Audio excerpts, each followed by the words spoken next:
Lumière sur les 100 ans de la vache qui rit, le célèbre fromage né à Lons-le-Saunier dans le Jura, le 16 avril 1921. Et pour fêter cet anniversaire, son musée, la Maison de la Vache qui rit à Lons, propose une nouvelle exposition baptisée Sans rire. On découvre un des pans de l'exposition avec Aurore de l'agence de production Cher Ami qui a créé la bande dessinée murale 6 portions de vache qui rit au micro de Charlie Chevasson.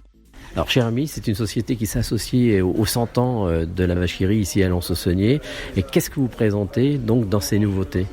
Donc à l'occasion des 100 ans de la vache qui rit, donc nous avons réalisé une bande dessinée géante donc qui fait 7 mètres sur 9, donc c'est assez colossal, et qui est présentée vraiment à l'entrée dès qu'on rentre dans la maison de la vache qui rit.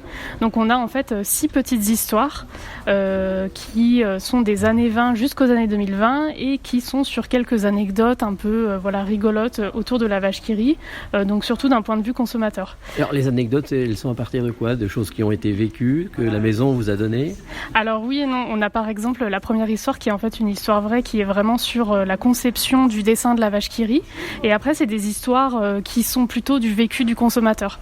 Donc en fait on a un peu imaginé avec aussi des témoignages de personnes qu'on avait autour. Donc par exemple une famille dans les années 50 qui se rendait sur les bords du Tour de France et qui faisait un petit pique-nique et qui faisait des tartines de vache qui rit aux enfants et les enfants qui chamaillent pour attraper en fait les goodies qui sont lancés par la petite camionnette vache qui rit qui passe juste avant les coureurs cyclistes. Donc c'est plein de petites histoires comme ça, jusqu'aux années 2020, 2030 où on imagine même le futur avec l'arrivée de la vache qui rit bio par exemple. Alors ça a été un travail colossal, il a fallu avoir des conceptions assez innovantes. Et alors quelles sont les particularités ? Parce que je crois que c'est un bois sur lequel vous avez dessiné qui est d'ici.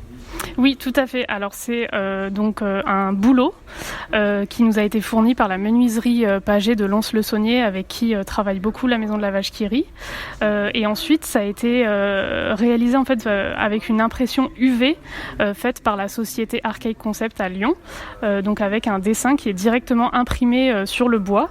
Et donc ensuite, on a découpé les planches pour avoir différentes cases de BD. Alors les gens, une fois qu'ils seront devant cette BD avec un audio guide sur Wi-Fi, on peut écouter les petites histoires.